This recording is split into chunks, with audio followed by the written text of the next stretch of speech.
Yeah, thanks for having me. Hey, everyone. Hope you're enjoying the AI Quality Conference so far. So for the purposes of this talk, my talk will be on the importance of data quality for advanced RAG. I'm Jerry, co-founder and CEO of LlamaIndex. For those of you who don't know, LlamaIndex is a data framework and platform for helping you build LLM applications of your data, like RAG, agents, and a lot more stuff. We have some exciting releases this week. Stay tuned. They're not in the slides, but just, yeah, keep your eyes out. Great. So most of you probably know what RAG is. That's probably why you're here. There's two main components to RAG. There's data parsing and ingestion, as well as data querying, like the retrieval LLM prompting piece. And I think, many of you, if you're just starting off building RAG, probably have built something of the following form. You do some naive parsing using an open source parser. You do some naive splitting. You just split your pages down the middle every few sentences or so, every paragraph. You do top K dense retrieval, and then you stuff it all into a prompt, right? So if you've built RAG systems, this pattern should seem relatively familiar to you. And I think one of the main challenges with this overall approach, right, is that it doesn't really work all the time. If you've built this, it's very easy to prototype. You can build a prototype in about 5 minutes to 10 minutes, if you're experienced with Python, and follow one of our quick start tutorials. But we've talked a lot about this. There's a lot of steps you need to take to ensure that you're actually able to get to production and meet the quality bar necessary in order to build something that can actually respond well given any question that you want to ask. So for a lot of RAG, naive RAG approaches tend to work well for relatively simple questions over a simple small set of documents. If you have 5 PDFs and you want to ask a question about a specific fact in one of those PDFs, naive RAG generally works pretty well. Embeddings are decent these days. They'll be able to surface the right chunk for you. And then LLMs can generally synthesize the right answer given the chunk in the context. However, productionizing RAG over more questions and a larger set of data is a lot more challenging. Some of the failure modes that we see talking to a lot of developers within the enterprise include the following failure modes. This includes simple questions over complex data. So even if your question is still simple, if the data itself is complicated, you might not be able to surface the right answer all the time. It might be hallucinating an answer for you. And we'll define what complex data means in just a bit. Another failure mode is simple questions over multiple documents. Let's say you're not just asking a question over one PDF, but you're asking a question over 10 or 100 or even 1,000,000, right? And the third one is just not being able to actually answer more vague, complex, multi-part questions. RAG systems tend to work well for relatively targeted questions, but the moment you try to ask something a little bit more complex, it tends to break a little bit. So the top priority goal should be trying to figure out how to get high response quality from the set of representative questions that you want to ask. And we've talked about this a little bit, but there's generally two main focus areas for improving your RAG systems. One is improving data quality, which is going to be the focus of this talk. And then the other is this whole separate thread about agents. I'm sure many of you are probably hearing a lot about agents throughout the course of today, as well as generally on the internet. And we have talked about this as well, but I only have 10 minutes left. So we're going to talk about data quality. Let's focus on improving data quality. And this part's actually pretty underrated, right? Because data quality is one of those things that if you're a machine learning engineer, everybody understands the importance of data pre-processing, feature engineering, so on and so forth. But the thing about LLMs is that it's so easy to get started by just stuffing in a bunch of text that oftentimes you might let these considerations slip. And this can introduce a barrier to you actually getting to production with your RAG system. One of the first principles that I think we believe in is basically this idea of garbage in, garbage out. It's a principle that's true in ML, and it's also a principle that's true in the case of LLM app development. Good data quality is a necessary component of any production LLM app.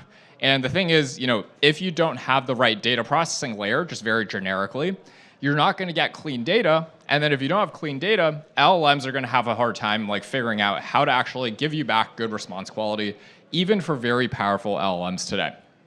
Some of the main components of data processing include the following. There's parsing, there's chunking, and there's indexing. We'll talk about each of these components in just a bit.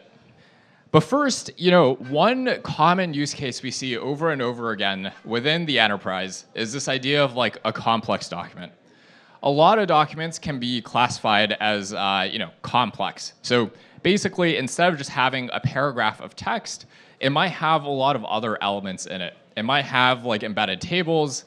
It might be a PowerPoint presentation with like different spatial layouts. It might have charts either in the form of like actual SVG shapes or in the form of like a rasterized image. There might be like headers and footers that you might want to inject as metadata. And so oftentimes we see that naive RAG indexing pipelines fail over these documents.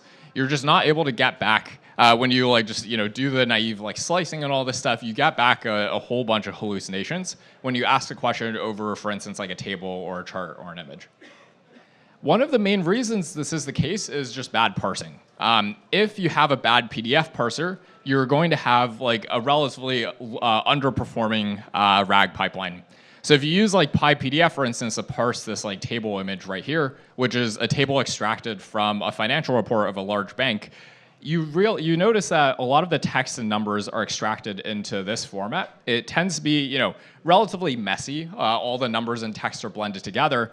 And we find that when you ask questions over this text that's badly parsed, even for like GPT-4o, even for Opus, you're not able to, oftentimes it hallucinates the answer, right? If you ask a question over a specific value in some of these tables.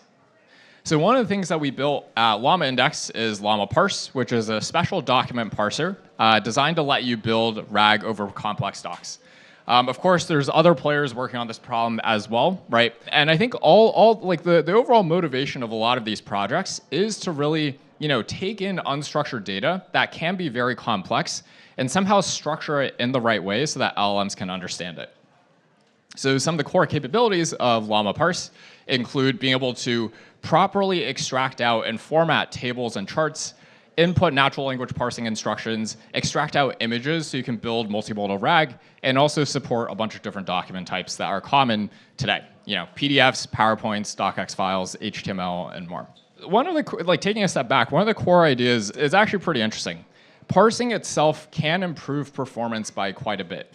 So even without advanced indexing and retrieval, if you're still just doing the dumb thing about chunking every number of sentences and then doing top K dense retrieval without any sort of hybrid search or BM25, good parsing itself helps to reduce hallucinations by a lot. So what we did was we took the Caltrain schedule, the weekend schedule, and we ran it through, for instance, for Llama Parse. And we get back a well spatially laid out text representation of this schedule. It turns out models like OpenAI and Anthropic and some of the state-of-the-art LLMs out there, they understand text formatting pretty well.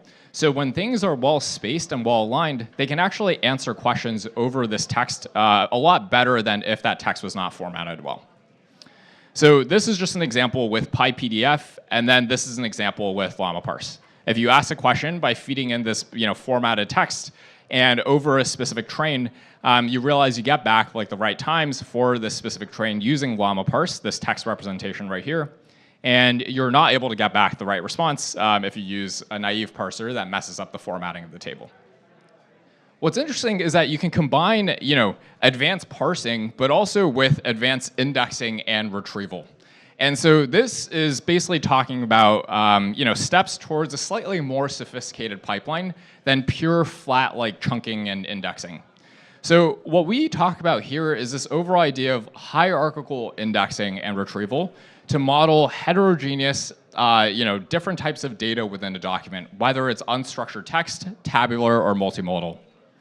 So an example shown here is really this diagram. A PDF can be broken down into a bunch of text chunks, images, tables. And a generally good pipeline looks something like the following. You parse the documents into a set of multimodal elements, so text chunks, tables, images, and more. And then for each one of these elements, you extract one or more text representations that can be indexed. And so for a table or an image, you can extract out a summary, or for instance, multiple summaries of this, multiple descriptions of this element. And what you want to do is you embed and index the summaries, the text representations that link to the underlying object, right? So for tables, you might extract like summaries or table cells as a thing that you actually feed to your embedding model. What you end up with, the thing that you store in a vector database is this stuff right here.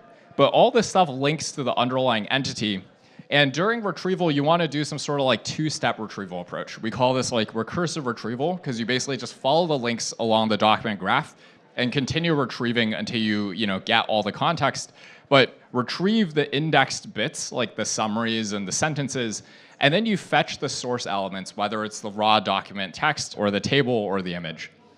And so this two-step retrieval approach oftentimes works a lot better by helping you, have different representations of the same element. So depending on the question that you want to ask, it'll be able to surface the relevant item compared to like flat indexing and naive retrieval. An example shown here is just a pipeline that we built over an annual report, like a financial document. And you're able to get back answers without hallucinations when you ask about like certain information about cash flows for Netflix, for instance, within this table. Whereas a naive pipeline gives you back the wrong response. So, that's one of the core ideas. And then the second idea here is, besides parsing, of course, there's also just like general chunking and indexing tips that over the course of the past year, people have thought about, come up with, and basically kind of promoted as good, generally best practices for anyone building a RAG pipeline. The first, and this is something that we found, is that like page level chunking is oftentimes a strong baseline for your documents. So if you have like a bunch of PDFs or PowerPoints, generally speaking, all the information that you need, a lot of information that you need is going to be contained within that single page. Obviously, there's exceptions. A section can span like multiple pages. You might have to devise like clever ways of injecting metadata filters or metadata so they can filter for it later. But generally speaking, instead of worrying about the specific chunk size, if you just chunk at the level of pages, you're going to be able to get decent results. An advanced approach, like once long context models take off and they're like the cost and latency go down even further, one thing that we're very interested in is this idea of like just document level chunking. Which will further reduce the need to really worry about very fine-grained chunking parameters like chunk size, when you can just like stuff entire documents into the LLM prompt window. Some other tips here include trying to preserve like semantically similar content for chunking. This is related to the overall, the way that like llama parse, for instance, parses complex documents. But generally speaking, don't break tables, don't break like kind of text in the middle of a section, and try to keep things like relatively semantically coherent. And of course, metadata extraction is one of those like underrated things that directly ties into this overall approach right here. Extracting a healthy dose of metadata, or even different types of metadata, gives you back a semi-structured way of representing your text that you can then query from across a variety of different dimensions, whether it's like vector search or even something like SQL. On the indexing side, all this stuff is related, which is, not only do you get back like a parse like document graph, you also want to make sure that the thing that you index is like the different representations of the same underlying object. And so oftentimes, like indexing a text chunk with a single vector is not enough, right? You might extract different representations, whether it's like a summary, a sentence of the same underlying piece of text, and you want to be able to represent that with multiple different vectors so that during retrieval, you can retrieve the underlying source object and dedupe as necessary to basically give you back the underlying data. Some other indexing tips here include actually having a doc store. Oftentimes people just think, oh, we only need like a vector database when building RAG. You really need like a key value store so you can store different types of like hierarchical information and also your source documents. You also need a doc store to basically help you do caching or incremental syncing. If you have a lot of data and you only want to propagate changes when that data updates, you want to be able to make sure that you're able to just sync the stuff that has changed. And so a doc store can help you store the hashes of the documents to ensure, to basically double check like which documents have changed and which haven't. Finally, you need basically a lot of people are building chatbots and agents these days. And having some sort of storage system to store conversation history and more generically longer term memory is a necessary component.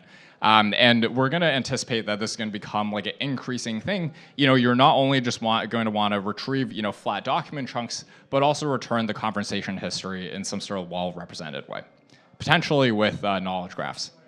In the last 30 seconds or so, I think there's still some very interesting challenges of data processing for LLMs. And I encourage all of us to basically think about this even as we build more advanced stuff on the query orchestration side.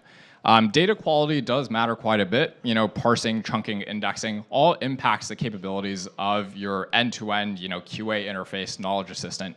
But some of the main things that we're still thinking about include the impact of multimodality. As multimodal models get better, faster, cheaper, you might be it'd be interesting to think about the native chunk representation of a document being an image of that page as opposed to a text representation, which will inherently allow you to capture stuff like diagrams and images.